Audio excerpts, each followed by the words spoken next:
This episode of Destructoid is brought to you by Driver San Francisco. Coming up on Destructoid, Saints Row 3 has cyber hackers, Jim has a hard reset review, and Skyrim has my heart. All this and more coming up on Destructoid.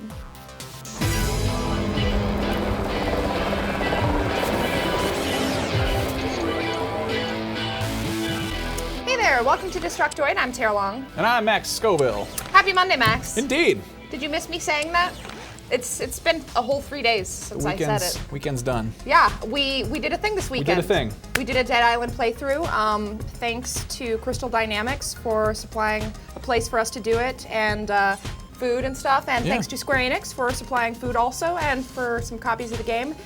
And thanks to BitMob for organizing this whole thing. And let's not forget Mr. Anthony Carboni, who helped us set the whole thing up. You can check out his new show on revision3.com/newchallenger, or check out his Twitch TV channel, which is twitch.tv/newchallenger live. So. And there you could probably find videos of the live stream. Videos of the thing that happened. Up, so go we check played that a lot out. of video games this weekend, and we're tired still.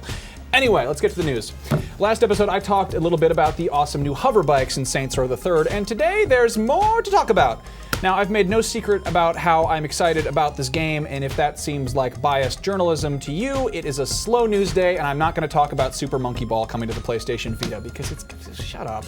Anyway, in the previous Saints Row trailers, we've seen two of the three gangs who make up the Syndicate, aka the bad guys. You've got the Morning Star, who are a bunch of Frenchmen, and then there's the Luchadors, who are Mexican wrestlers, and today we finally get to meet the Deckers, who are cyber hackers or something. The trailer starts with Matt Miller, who's the scene kid leader of the gang, hacking the Saints' bank accounts and cleaning out all their money. So they enlist the help of Kinsey Kensington, who's a former secret intelligence agent person. She looks like me. A little bit. You might remember seeing her briefly during the first E3 trailer where she's sitting on her laptop at a party. Anyway, she helps your character put his or her consciousness into the Deckers usernet, where you then are able to fight them on their digital turf. This culminates when Miller turns himself into a giant winged monster and says stuff about how, you know, here I'm God, and your character says, yeah, in the real world you're just a bitch with a keyboard, and then you fight him. So that's pretty cool. I don't think we really saw this coming. Saints Row has a lot of things in it, and they're still showing us more things, like Quest World. This is probably my favorite trailer thus far from Saints Row. Yeah. I like it because it's math. Yes. It looks like math. It's math. It looks like math. I like the dildos, she likes the math. Everyone's gonna love this game. Everyone's happy. So if you use the Xbox dashboard like every single day like I do, then you've probably noticed that it kind of sucks. It can be confusing to navigate and even worse to browse, and let's face it, it's kind of outdated looking. Fortunately, Microsoft revealed at E3 this year that they'd be pushing a major update to the Xbox 360 dashboard this fall that should streamline everything and give the service a much-needed makeover. Now, Destructoid intern Wesley Ruscher got to see the new dashboard in person with his eyes last week, and he put up his impressions along with a few screenshots up on Destructoid.com today. The first thing he noted in his demo were big improvements to the speed and performance of the dashboard, adding that getting from one end of the dash to the other is lightning quick. Microsoft has also added full support for Kinect navigation, so you can access any part of the dash now with either your hands or your voice, and the voice recognition, he says, is getting better every day. As far as the layout goes, expect to see a lot fewer ads and a lot less junk crowding up your screen, which is always good. Instead of scrolling forever now to find what you're looking for, the best way to search for what you want is going to be the Bing search, which is going to have both voice and text functionality. Now, the only downside to this currently is that it is limited to title searches. So you can't search for, say, Kevin Bacon if you wanted to have a Kevin Bacon movie marathon. And also, it's ridiculous that Hollow Man is not included on Netflix, but Hollow Man 2 is. Give it time. So I want to boycott something here. Oh, shush. Shush. Now for gamers, they've added the Beacons feature, which allows you to send game invites to your friends even if they're not online, and they've also updated the Facebook functionality a little bit, which seems to be popular lately, so you can now tie your gamer score directly to Facebook without having to go through a third-party program. Now, although some of the features weren't ready to be shown off yet, including the YouTube app, on-demand UFC, and the much-anticipated and hyped live TV. Microsoft did assure us that those are going to be ready by fall, so I'm sure Destructoid will be getting some more hands-on time between now and then. But let us know in the comments what you guys think of the new dashboard. It looks like they've really amped up the Kinect voice integration, but I'm a little worried that it may be hard to search for stuff without that. Because honestly, the voice recognition thing of the Kinect that they showed at E3 was one of the things that made me really start to want one. Yeah. Just because I want to sit on my couch and just shout like, RoboCop! And then have it come on the TV so I can watch it for the 100th time. I don't give a shit about like the scrolling with your hands and stuff, whatever. I'd rather use a controller than that. But Minority Report. Yeah. You know? Anyway, speaking of the future, Deus Ex has been out for a little while now, and people seem pretty happy with it in spite of maybe complaints about the boss battles. Now, the first piece of news here is that the game has shipped 2 million units. That's cool. This is for all of North America, Europe, and PAL territory. And, you know, of course, shipping that many units and selling that many units aren't necessarily the same thing, but that is probably a good sign for how they're doing sales-wise. Which brings me to my second piece of news. Sales-wise, it looks like Amazon.com is currently offering the PS3 and 360 version of the games for a dainty $35. And that's a pretty good deal. The PC version's on there for $40, which is still a good deal, even if you're hung up on that extra $5. Now, if that wasn't enough good news for you, Eidos Montreal is working with Feral Interactive to bring the game to Macintosh computers, or Apple, or whatever they call it these days. Feral is familiar with the process, having worked on the Mac ports of Borderlands, Bioshock, Rome, Total War, and Tomb Raider Anniversary, so Mac users rejoice. Now, finally, while we're on the subject of Deus Ex, I made this clever Photoshop this weekend. See it? It's Inspector Gadget, who is also a cyborg. I think it's funny. Maybe you saw this on Reddit, but probably not in the gaming subreddit, because those assholes would rather upvote a stupid meme about stuff than actually a Photoshop that I worked on. I hope you get diseases, Reddit. Gross diseases where you shit your pants a bunch. People like you are what makes Reddit terrible, because you just want people to like you on there, and that's what everybody else is like, and I fucking hate it. I go on Reddit to read the news, damn it! I call people neckbeards, it's so mean. You disgust. No I wonder they love don't like cyberbullying. You. Okay, stop talking about Reddit. Have you guys heard of Hard Reset, the video game? It's a PC-only shooter that got revealed a few weeks ago to much fanfare, thanks to its old-school first-person shooter mentality, its pretty graphics, and well, you know, the fact that it's PC only. The game comes out this week on Steam for $30, and Jim Sterling was nice enough to send us a quick video review. Roll that clip. Hard Reset is Painkiller with robots. Let's get that bit out of the way because it's important. A bunch of Bulletstorm and Witcher 2 developers got together and made Painkiller with robots. As far as I'm concerned, that's as great as it sounds. Eschewing modern gimmicks and military shooter trappings such as regenerating health or cover, this is a balls-to-the-wall old-school shooter in which running and gunning against waves of highly aggressive robotic foes is key. The inane and forgettable story only gets in the way of the cybernetic carnage, which is as satisfying as it is intense. Armed with your CLN and NRG guns, which can be modified to become new weapons in their own right, you'll get involved in some of the toughest scraps a PC FPS can deliver, because trust me, this is a challenging game. Challenging, but fair. You'll be assaulted by waves of shockingly vicious bots, but you'll never feel like the game was unreasonable. There's enough health and firepower to tackle any challenge, and so long as you prioritise your targets and keep moving, you'll kick ass. With the glut of realistic war shooters out there, I appreciate the recent resurgence of fundamental, fast-paced shooters like this. There's an honest purity to it, a simplicity that cannot help but be respected. That said, there are a few issues, notably the player moving a bit too slowly for the fast-paced combat, which can lead to taking damage that cannot be logistically avoided. Also, it's quite short at only 4 hours long, but it's $30 and most AAA games are 60 for 8 hours, so it evens out. A good game is a good game regardless of its length, and Hard Reset is very, very good. I loved it, and if you've got an itch for old-fashioned, unpretentious FPS combat, you ought to love it too. So yeah, it's good. Thank you, Jim. Again, Hard Reset comes out tomorrow, and there is a demo on Steam right now if you're interested in checking it out. And also be sure to check out Jim's full review on Destructoid.com. He gave it an 8 out of 10. So go check that out if you like reading. Obviously, we've got a ton of Skyrim stuff that we still need to talk about today, but first let's thank our sponsor, Driver San Francisco. Those of you who are old enough to remember video games in 1998 might recall how kick-ass the original Driver game was. If you're not, it was really kick-ass. Well, good news for everyone, the original team from Driver 1 and 2 is back, and Driver San Francisco is a return to form in all the best ways. Now, San Francisco is a driver's playground with all the hills and twists and turns. It was built for dangerous car chases, and Driver San Francisco delivers. It's got over 200 miles of drivable roads, including a bunch of San Francisco landmarks like the Ferry Building, the Transamerica Building, the Golden Gate Bridge, and those creepy warehouses over in Oakland. If you're more into cars than you are into San Francisco, then you'll be happy to hear that Driver SF has over 120 licensed cars in the game, including the 1968 Mustang GT Fastback, the 74 Gran Torino, and the 1970 Chevelle SS. My favorite is that one car that goes really fast, you know, the red one. Now, driving in real-life San Francisco has a lot of traffic, and there's nowhere to make a left turn, but Driver San Francisco lets you tear ass all over the city, by the bay, in totally kick-ass cars. It's available now for PlayStation 3 and Xbox 360, with a PC version coming later this month. Single and multiplayer demos are available on XBLA and PSN, so go take it for a spin.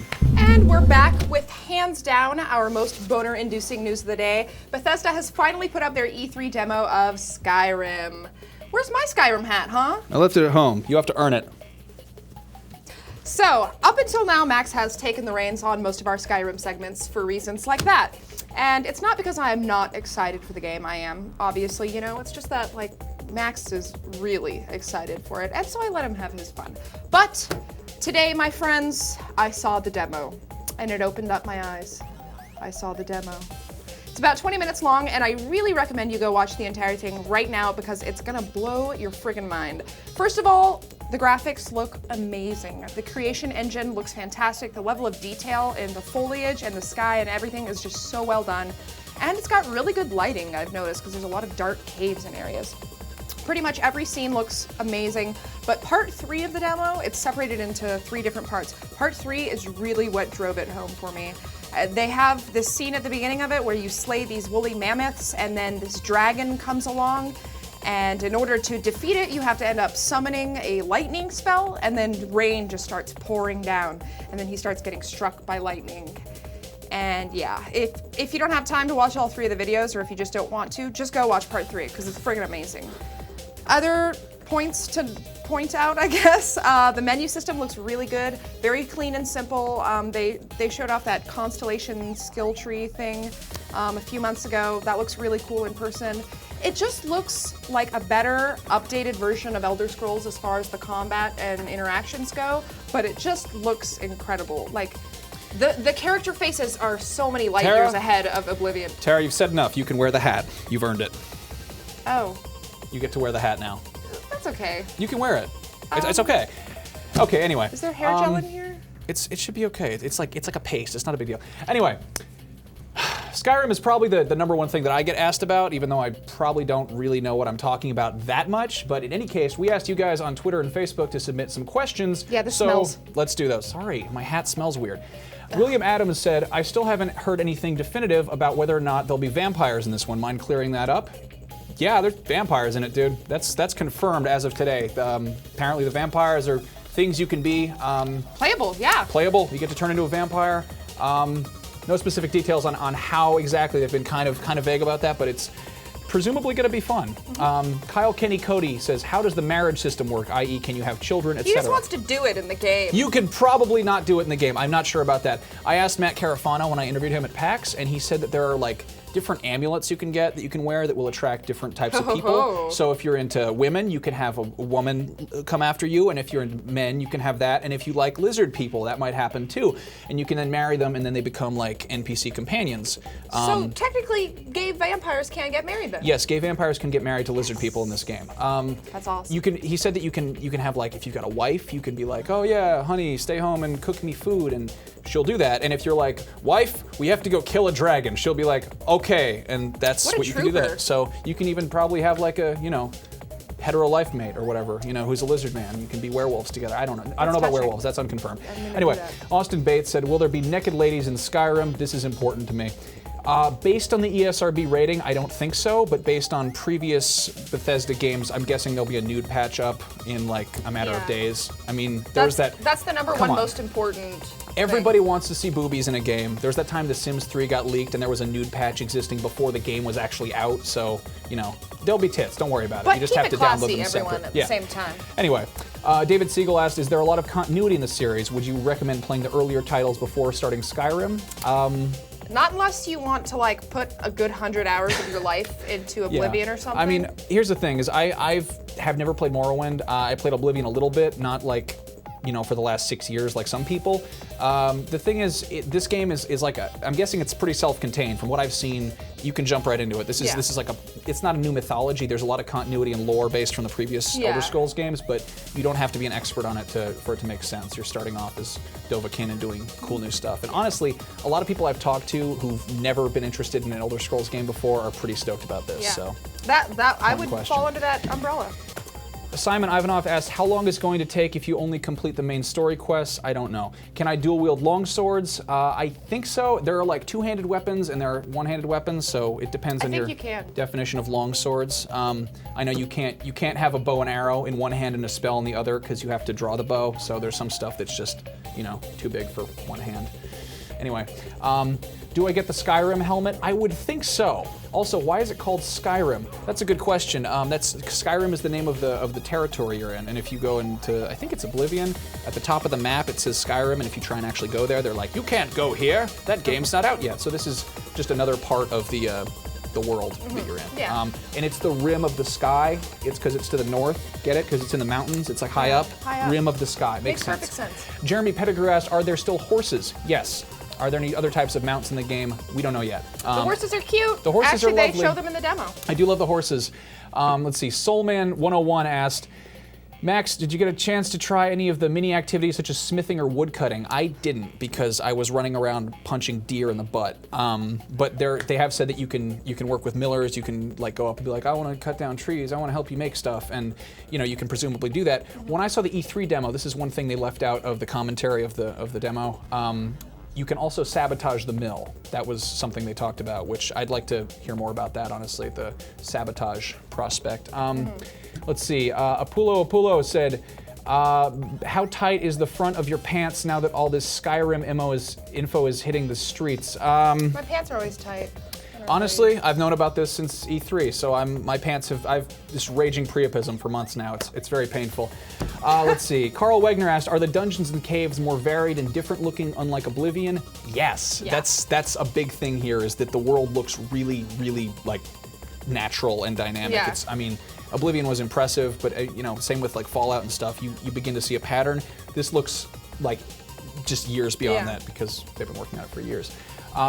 Steel Fox says, the demo gives the impression that you are constantly under threat from dragon beatdowns. Is that the case? It makes me scared. When I played, there was not a dragon in sight. We did not actually see any dragons. I get the feeling it's not like an everyday event, and that they probably just include it in the demo because it's fucking cool looking. Right. Well, they're showing off what they can do. I think that the dragons are going to show up later in the game, sort of like bosses, and then they will start going after you, and you can actually fight them. But you're not going to like be like, oh boy, I'm level 1. I'm going to go have a good time. You know, you're not going to get just sniped by a dragon. Let's see. Mark221 said, "Can you drink in Skyrim? Druid dragon battles!" Exclamation question point. Mark. Yeah, you can do that. You can of all the stuff you can do. Yes, and there's alcohol use according to the ESRB, so presumably you can get drunk and then fight dragons. Although I wouldn't suggest that. Yeah. The Buddy Tonto asked, leveling up, is it like Oblivion where you should be level 50, but because you haven't slept, you are level 10, or is it more direct? It is much more direct. The whole leveling up system is much more dynamic. When I was playing, I leveled up, and it was like, you know, you can pick your perks and stuff, but at the same time, your skills will level up as you use them, which is like totally really cool concept. For instance, most of the time I was using a fire spell and like a mace, and that would, like, for spells, there's different types. I think fire spell fell under like destruction or devastation, I forget. But as you use it, you know, you'll get more leveled up in that, and you'll unlock perks. So it's you're leveling up different stuff as you go along. It's not just like experience, you know, then add stuff.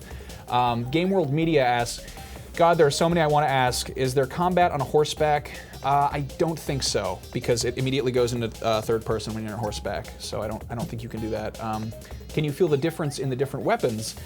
Very much so. Yeah, it's a palpable combat system. It's really very impressive. There's a lot of sense of weight to it. Yeah, so You've seen so much more of the game than I have. I wish I could answer more of these questions. I want to see so much of this game. Anyway, that's it. That's our Skyrim Q&A for the time being, just based on what I know off the top of my head.